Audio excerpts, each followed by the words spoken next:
If you skip this step in life, it will catch up with you later, no matter how far you've come or how successful you look. Here is the first law in the book, The Diary of a CEO. Fill your buckets in the right order.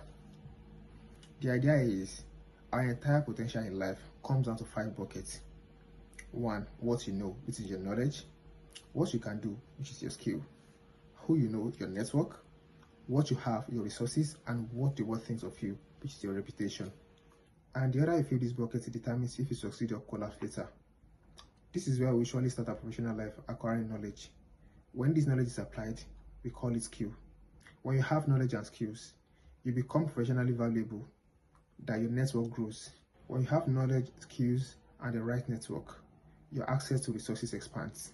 So, once you have knowledge, skills, you have the right network and resources, that undoubtedly earns you a reputation. With the way these 5 buckets are interconnected, it is clear that the highest yielding of all of them is the knowledge, because when the knowledge is applied, it becomes a skill, and that cascades down to fill other buckets.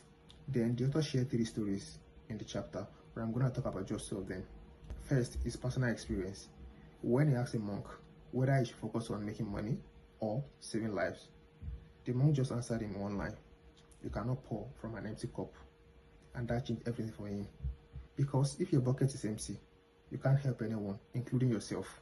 The second story is about a sweaty young man jogging down the street who suddenly stopped in front of a random man and started telling him about his dream of building a spaceship and putting chip in monkey's head. At first, you think, is he crazy or out of his mind? But he then tells you that the man is Elon Musk. Now, everything becomes believable. People invest billions in Elon Musk. They trust him, they believe him.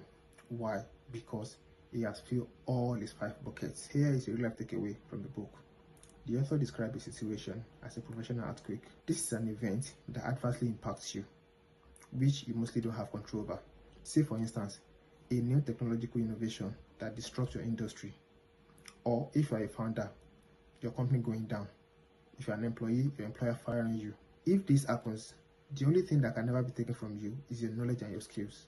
So, if you want to take anything away from this chapter, focus your energy on the first 2 buckets, which is your knowledge and your skill, and everything else, which is your network, your resources, and your reputation, comes after. Thank you for listening. See you all tomorrow.